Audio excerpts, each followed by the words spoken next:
Hello YouTube family. तर मी आहे कोमल आणि तुमचं खूप खूप स्वागत आहे माझ्या छोट्याशा मिनी ब्लॉगमध्ये. तर आम्ही गेलो होतो हॉटेल शौर्यवाडा बेत गावाकडचा इथे डिनरसाठी. तर तुम्ही बघू शकता बाहेरचं वातावरण किती सुंदर आहे. त्यानंतर हे आहे हॉटेलमध्ये जाण्यासाठी एंट्रीचा एरिया. तर तुम्ही बघू शकता खूप मोठं हॉटेल आहे. वरतीसुद्धा बसण्यासाठी सुविधा होती, परंतु आम्ही खालीच बसलो होतो डिनरसाठी. तर बघू शकता किती सुंदर असं इथे आतमध्ये गेल्यानंतरसुद्धा वातावरण आहे. आतमध्ये गेल्यानंतर मला दिसलं खूप सुंदर अशी बैलगाडीची जोडी. तर बघू शकता किती सुंदर अशी बैलगाडी इथे ठेवलेली होती. आणि आतमध्ये सुद्धा तुम्ही बघू शकता खूप सुंदर असे वॉलला डेकोरेशन त्यांनी केलेलं होतं. त्यानंतर आम्ही गेल्यानंतर फर्स्ट मागवला मसाला पापड.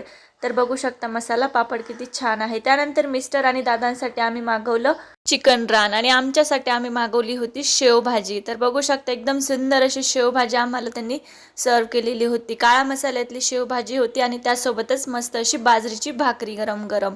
तर त्यानंतर डिनर झाल्यानंतर आम्ही बाहेर आलो आणि थोडंसं बाहेरचं वातावरणाचा एन्जॉय केला. त्यानंतर इथे होतं पारंपरिक पद्धतीने मसाला काढण्याचं पाटा आणि वरवंटा. म्हटलं चला आपण कधी ट्राय नाही केलेलं तर इथे ट्राय करून बघू. त्यानंतर थोडेसे फोटोशूट केले. तर आजचा माझा मिनी ब्लॉग तुम्हाला आवडला असेल तर चॅनलला माझ्या नक्की सबस्क्राईब करा आणि व्हिडिओला एक लाईक नक्की करा.